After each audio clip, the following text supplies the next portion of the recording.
그녀가 돌아왔다. 16화에서 20화 몰아보기. 차는 빗속을 가르며 내달린다. 별장이 어딨죠? 가는 길 어딘가에서 서연이를 해칠 거예요. 제발 빨리 달려요. 김비서가 경찰에 연락했고 경찰에서도 서연이를 찾기로 했으니까 걱정 말아요. 별장 가는 길에 위험한 곳은 없나요? 산길이라든지 해변가라든지. 별장 가는 길에 해안도로가 있습니다. 해안도로 끝에 절벽이 있고. 절벽 거기에요. 뭐? 말도 안 돼. 밤 11시에 해안도로를 지나 절벽까지 간 차량이 있다면 사고로 위장하기 딱 좋죠. 길을 잃고 헤매다 떨어졌다. 충분히 가능한 스토리예요. 양 실장, 이 나쁜 놈, 내가 경찰에 해안도로 검문 요청하겠소. 제발 제발. 아는화의 두 손이 떨리고 있었다. 기도라기보다는 절규에 가까운 소리. 제발 이건 악몽이어야 한다. 로즈빌로 돌아온 내가 내 딸을 죽음으로 끌고 가는 운명이어서는 안 된다. 만약 서연에게 무슨 일이 생긴다면 난 살아가지 못할 것이다. 비는 더욱 거세졌다. 한편 별장. 윤사모는 불안에 떨며 유리와 통화하고 있었다. 뭐? 서연이가 양 실장이랑 같이 별장으로 오고 있다고. 이 밤중에? 왜? 통화가 끝나자 윤사모의 표정이 서서히 굳어졌다. 그제야 알았다. 민희주가 자신을 별장에 있으라고 했던 이유. 서연을 이곳으로 보내려는 이유. 그 끝에 무엇이 놓여 있는지. 막아야 돼. 이렇게까지 할 순 없어. 윤사모는 전화기를 꺼내 민희주에게 전화를 걸었다. 엄마, 양 실장한테 멈추라고 하세요. 안 돼요. 이건 아니야. 서연일 죽일 필요까지는 없잖아. 전화기 너머로 돌아온 목소리는 얼음처럼 차가웠다. 이미 내 손을 떠났어. 양 실장 연락도 안 되고. 그리고 넌 아무것도 모르는 일이야. 내일 아침이면 모든 게 정리돼.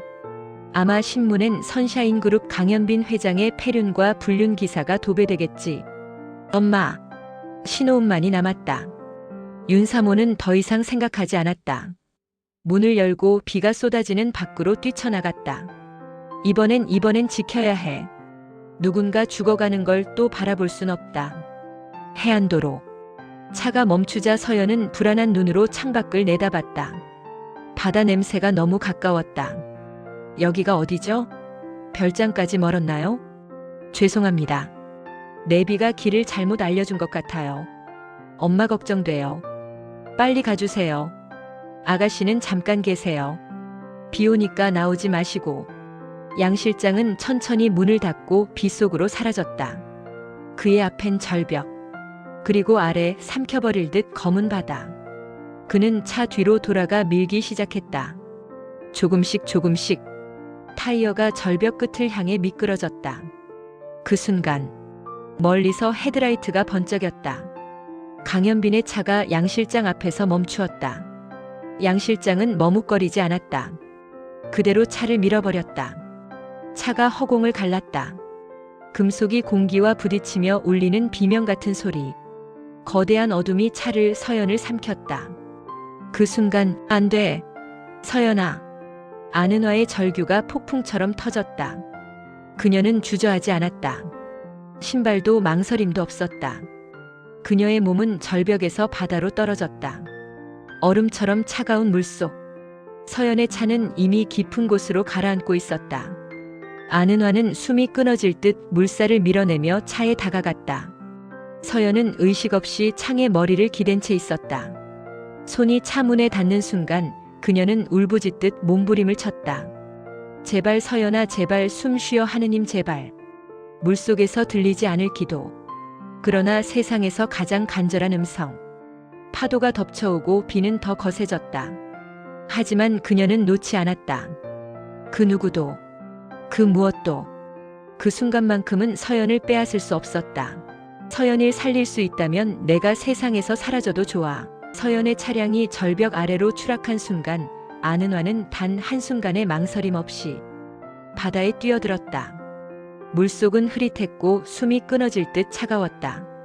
서연은 의식을 잃은 채 창문에 기대 있었다.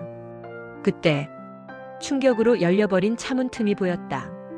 아는화는 서연을 끌어내리며 말했다. 됐어 서연아, 엄마 왔어. 이제 괜찮아. 엄마랑 같이 가자. 네 아가. 그녀는 서연을 품에 안고 수면 위로 올라왔다. 울음과 파도, 숨과 기도가 뒤섞인 혼란 속에서 단 하나의 소망만이 남아 있었다. 살아야 한다. 살아서 돌아가야 한다. 저 멀리 구조대원의 소리가 아득하게 들렸다. 여기입니다. 두 사람 구조 완료. 여자 한 명 호흡이 없어. 의식을 잃어가면서도 아는화는 말했다. 서연이부터. 제발. 우리 서연이부터.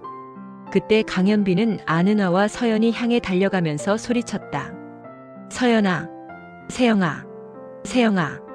강연빈이 세영이를 안고 울부짖는 모습을 멀리서 지켜보던 윤사모는 공포와 죄책감이 사라지면서 싸늘한 분노와 질투로 얼굴이 이그러졌다. 이세영이 당신한테 그렇게 절절한 여자였어? 내게 단 한 번도 보여주지 않던 그 마음을 20년 전에 죽은 여자한테 보여주네. 당신 절대 용서하지 않아. 윤사모의 마음에서 작게 남아 있었던 죄책감과 미안함은 차갑게 꺼져갔다. 윤사모는 민희주에게 전화 걸며 차갑고 독하게 말한다. 엄마, 이번에 두 사람 다 끝내요. 강연빈도 이세영도. 다시는 함께할 수 없게. 전화기 너머로 냉소적인 민희주의 웃음이 들렸다. 그래. 이제야 네가 정신 차렸구나. 강연빈, 애초에 그놈 역할은 여기까지였어. 넌 그놈을 감쌌지만 그놈은 아직도 이세영 타령만 하고 있지. 남자는 믿는 게 아니야. 우릴 지켜주는 건 돈이다. 돈이면 세상을 움직일 수 있어. 선샤인 그룹은 우리의 왕국이 돼줄 거다. 좋아요. 엄마, 지금 바로 실행해요. 서연은 살아날지 모르고 그 여자도 숨쉬고 있어. 우리한텐 시간이 없어요. 걱정 마. 이미 시작했어. 이제 이 나라는 우리가 만든 프레임에 갇히게 될 거야. 그 시각 SNS와 온라인 뉴스에 강연빈의 불륜이 보도된다. 거기에 더해 서연의 자살 소식까지 이어진다. 선샤인 그룹 강연빈 회장 가정부와 불륜이 드러나다. 아버지의 불륜에 분노한 재벌가 딸. 자동차를 몰고 바다에 뛰어들며 자살 시도. 선샤인 그룹 회장 강연빈 조강지처를 내치고 불륜녀를 택하다. 집에서 쫓겨난 조강지처 별장에서 지내던 중 딸의 자살 소동에 의식을 잃다. 뉴스가 보도된 지 불과 1시간 만에 여론은 끌어올랐다. 아는화는 악녀가 되었고 강연빈은 배신자로 낙인 찍혔다. 선샤인 그룹의 주가는 곤두박질 쳤다. 불매운동은 현실이 되었다. 차가운 병실에 의식을 잃은 서연이 누워있다. 온갖 기계장치의 의지에 연명하는 파리한 서연의 얼굴은 삶과 죽음의 경계에 있었다. 침대 발밑에서 기도하는 아는화는 절박하고 애절했다. 세상이 뭐라 해도 괜찮아. 그들이 나를 찢어 도무너져도 지옥에 떨어져도 너만 깨어날 수 있다면 괜찮아. 제발 서연아 살아줘. 하느님 서연이를 살릴 수만 있다면 내가 세상에 사라져도 좋아요. 기쁘게 사라질게요. 제발. 한편 강연빈은 자신이 민희주의 함정에 갇혔음을 깨닫는다. 진실을 말해도 모두가 다칠 것이고 숨겨도 모두 망가질 것이다. 모든 길의 끝은 민희주가 있었다. 자신의 새엄마이자 내 아내의 생모. 회장님 개인 스캔들로 선샤인 그룹 기업 이미지는 바닥입니다. 주가는 연일 폭락 중이고요. 이 사태를 어떻게 수습하실 겁니까? 회의실은 마치 먹이감을 앞에 둔 하이에나처럼 날선 분위기로 가득했다. 회장님, 오늘 안으로 사퇴하십시오. 이미 강연빈을 제외한 모든 임원들이 회장 사퇴를 결정한 듯 했다. 강연빈은 아주 매섭고 단호하게 말한다. 아니요. 저는 사퇴하지 않습니다. 순간 회의실이 고요해졌다. 왜냐고요? 지금 떠도는 이야기 중 진실은 단 하나도 없기 때문입니다. 폐륜, 불륜, 선정적인 단어로 여론을 자극해 저를 매장하려는 거죠. 그때 말없이 지켜보기만 하던 민희주가 천천히 입을 열었다. 진실 따위가 중요한가요? 대중도 여론도 이미 등을 돌렸어요. 이 상황에선 여론을 잠재울 긴급 처방이 필요해요. 그게 회장님의 사퇴죠. 그런 민희주를 향해 강연빈은 냉소적으로 말을 한다. 병 주고 약 주고 능수능란하시네요. 강 회장, 여긴 공적인 자리예요. 개인 감정은 자제하세요. 여론을 잠재울 방법이 있습니다. 이번 주까지 기다려주세요. 주가가 하루에 10%씩 떨어지고 있어요. 주말까지 기다릴 여유 없습니다. 미니주가 1분도 기다릴 수 없다는 듯 칼같이 자른다. 그렇게 선샤인 그룹이 걱정됐으면 여기까지 끌고 오지 않으셨어야죠. 어머니, 무슨 소리야? 일을 이렇게 버려놓고 이제 와서 누구한테 책임 전가야? 내일까지 결정하세요. 아니면 해임한 정식으로 상정됩니다. 그 말을 남기고 미니주는 자리를 떠났다. 이사들도 일제히 회의실을 빠져나갔다. 그때 다급한 발소리가 뛰쳐들어왔다. 회장님, 서연 아가씨 의식이 돌아왔습니다. 정말입니까? 서연이가 깨어나다니. 빠르게 강연빈의 발이 움직였다. 엄마, 엄마 불러줘요. 엄마. 서연의 창백한 얼굴, 떨리는 입술은 누군가를 간절하게 찾고 있었다.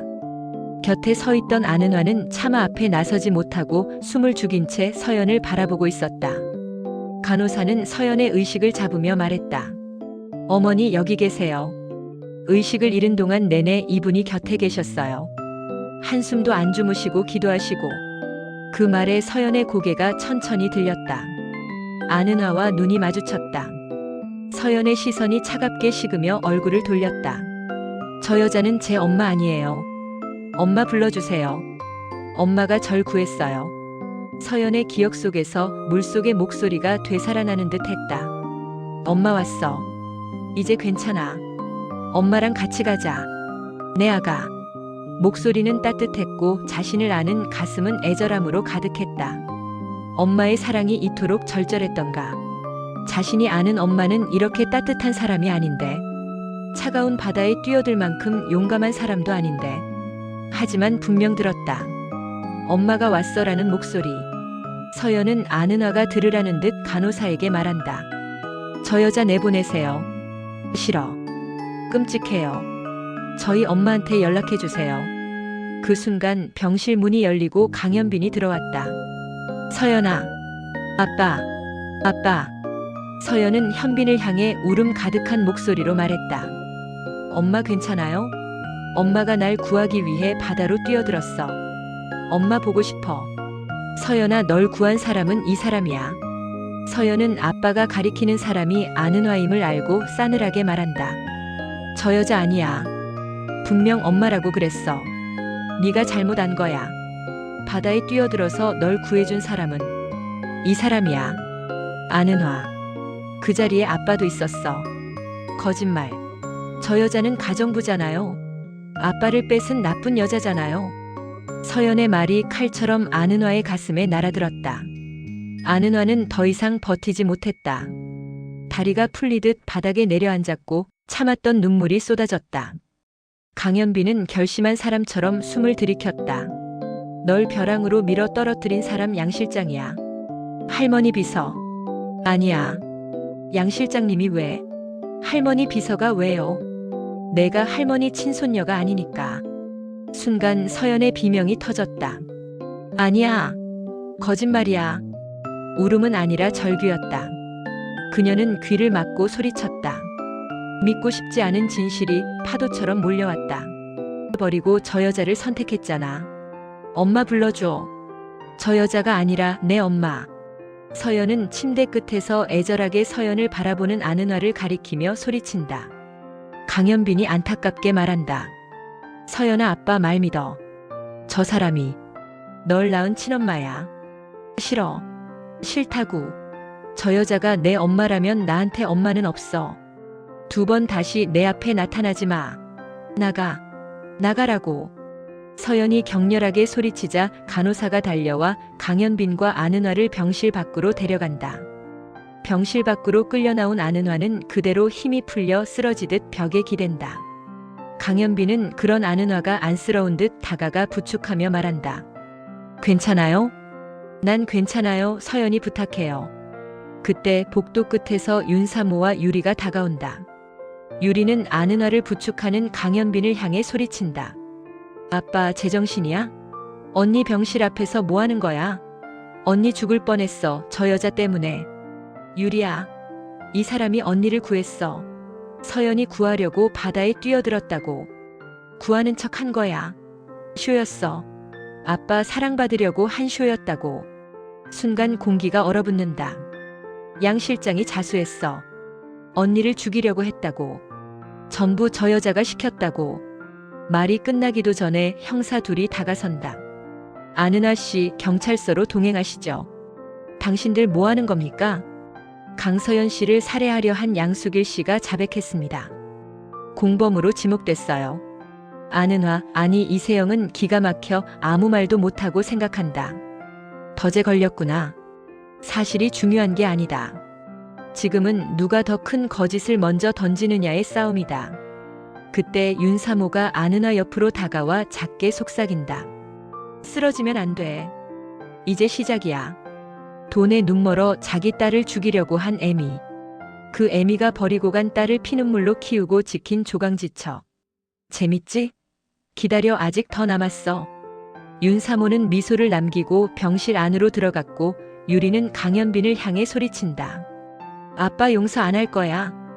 강현빈은 아는아를 끌고 가려는 형사 앞을 가로막는다. 우리 딸을 해치려 한 사람은 양 실장입니다. 그 사람은 제 어머니 비서입니다. 30년을 충직하게 지킨 사람이 가정부 말 한마디에 살인을 저질렀다는 게 말이 됩니까? 자백했습니다. 아는아 씨와 내연 관계였고 회유에 넘어갔다고. 아는아는 기가 막힌 시나리오에 웃음밖에 안 나왔다. 제가 왜 우리 서연이, 아니 서연 아가씨를 죽이라고 했다는 거죠? 상속녀이기 때문입니다. 선샤인 그룹 최대 지분자니까요. 그 다음은 민희주, 윤사모. 마지막은 형사는 시선을 강현빈에게 옮긴다. 강현빈 씨와 결혼 후 살해할 계획이었다고 합니다. 강현빈은 형사의 말에 실소를 터뜨린다. 허탈함이 분노로 번진다. 20년 전이랑 똑같네 수법이. 아는아도 아니 이세영도 웃음이 터진다. 참 한결같다. 강현빈은 아는아를 똑바로 바라본다. 결심이 서린 눈빛이다. 걱정 말아요. 이번엔 절대 안 도망가. 포기 안 해. 당신 옆에 있을게. 내가 반드시 구해낼게요. 미안해요. 또 이런 일을 겪게 해서. 전 괜찮아요. 서연이만 지켜주세요. 다치지 않게 제발. 서연이도 유리도 내가 지킬게. 형사들이 아는아를 끌고 가자. 강현빈은 김비서에게 단호하게 말한다. 지금 당장 박 변호사 부르세요. 그리고 아버지 비서였던 정인호 씨 좀 찾아봐요. 지금 당장. 강현빈은 그 자리에서 멀어지는 아는아를 본다. 그의 표정은 강인했고 단단했다. 이 전쟁에서 반드시 이기리라. 경찰서 조사실에서 아는아와 형사가 마주 앉았다. 저는 양 실장을 모릅니다. 로즈빌에서 몇 번 본 게 전부예요. 단 한 번도 개인적인 대화를 나눈 적이 없어요. 아는아의 말에 형사는 날카롭게 바라보며 추궁한다. 모르는 사람이라뇨. 로즈빌에서 두 사람이 서로 껴안는 걸 봤다는 사람, 심각하게 둘이 머리 맞대고 대화하는 걸 봤다는 증인이 있어요. 그 증인이 누굽니까? 그건 알 필요 없고요. 증인도 있고 진술도 확보됐습니다. 아는아는 이미 다 짜여진 판임을 알지만 답답한 듯 테이블 위로 손을 얹고 고개를 젓는다. 제 말은 왜 안 믿으세요? 전 그 사람과 단 한 번도 사적으로 대화한 적 없어요. 그때 조서실 문 열리고 누군가 들어온다. 이제부터 제게 말씀하시죠. 아는아 씨 변호사 박철입니다. 그는 아는아 옆자리에 앉으며 아는아에게 아무 말도 하지 말라고 말한다. 같은 시각 서연의 병실에 서연과 윤사모, 유리가 앉아있다. 윤사모는 서연의 손을 잡고 눈물 지으며 말한다. 그래, 내가 널 낳지는 않았지만 내가 낳은 유리보다 더 너를 사랑했어. 그건 내가 알잖아. 서연은 윤사모의 눈가에 눈물을 닦아준다. 그 여자 아는아는 네 할아버지를 죽이고 감옥에 가면서도 널 찾지 않았어. 그래서 내가 널 데리고 로즈빌로 돌아온 거야. 그런데 이제 와서 자기가 엄마라고 나타나다니. 엄마, 울지 마. 엄마가 날 얼마나 사랑하는지 알아. 그래서 날 구해준 거잖아. 엄마지. 바다에 뛰어든 사람 엄마지. 순간 윤사모는 멈칫한다. 이게 무슨 소리야? 바닷속에서 분명 들었어. 엄마 왔어. 괜찮아. 같이 가자, 내 아가. 엄마 목소리였어. 그 순간 유리가 옆에서 끼어들며 서연의 기대를 무너뜨린다. 언니가 착각한 거야. 엄마 별장에 있었어. 엄마가 아니면 그럼 누가 날 구한 거야? 윤사모는 잠깐 머리를 굴리다 다시 서연을 달래듯 말한다. 서연아, 네가 착각한 거야. 너무 무서우니까 그런 환영이 보인 거야. 혼수 상태에서는 그런 일이 있어. 환청도 들리고. 미안해, 엄마가 널 구했어야 했는데. 서연은 뭔가 혼란스러웠다. 환영이고 환청이기엔 너무나 분명했다. 정말 환청이었을까? 그 품은, 그 목소리는 너무 따뜻했는데. 날 죽이려던 사람이 왜 날 살렸지? 서연의 복잡한 맘을 알기라도 하듯 유리가 덧붙였다. 언니를 구한 건 그 여자야. 왜냐고? 아빠가 옆에 있었으니까. 아빠 보라고 뛰어든 거야. 양 실장이랑 한 짓 들통날까봐. 진짜 악마 같은 여자야. 그 여자가 맞다면. 날 바라보던 그 표정은 진짜였는데. 창밖으로 보였던 그녀의 얼굴은 정말 절박했고 필사적이었다. 딸을 구하려는 엄마의 얼굴, 그것이다. 그걸 가짜로 연기할 순 없다. 그건 거짓이 아니야. 한편 가평의 한 요양병원 치매병실에 한 노인이 침대에 앉아있다. 실장님, 절 알아보시겠어요? 노인은 대답이 없고 눈빛은 허공을 맴돈다. 강현빈은 치매로 모든 기억을 잃은 아버지 비서 정인호를 바라보며 절망적임을 직감한다. 그리고 돌아서는데 갑자기 노인이 강현빈의 옷자락을 잡는다. 노인의 입술이 떨리며 무언가 말하려 한다. 네? 뭐라고요? 요양보호사가 다가와 귀를 기울인다. 그리곤 요양보호사는 침대 매트리스 밑에서 낡은 수첩 하나를 꺼내 건넨다. 이걸 주라고 하셨어요. 항상 침대 밑에 두셨어요. 누구에게도 안 보여주셨고요. 강현빈은 수첩을 받아들고 넘기는데 붉은 글씨에 떨린 필체가 선명하다. 회장님, 문서를 찾으세요. R-565. 숨이 멈춘다. 그 다음 장을 넘기니 역시 노인이 온 힘을 다해 쓴 듯 떨리는 필체로 선명하게 민희주가 범인이다. 강현빈의 손이 떨린다. 현빈은 노인을 바라보고 그의 손을 잡는다. 이걸 전하려고 지금까지 버티신 거군요. 강현빈의 눈가가 촉촉이 젖어온다. 감사합니다. 정인호 실장님. 그녀가 돌아왔다. 21화 예고. 아빠, 그 여자 만나고 싶어. 내 엄마라는 여자. 아빠의 불륜녀라 불린 여자. 나를 낳고 버린 여자. 그런데 날 살린 여자. 강서연은 강현빈에게 조용히 말한다. 아빠, 그 여자 만나고 싶어.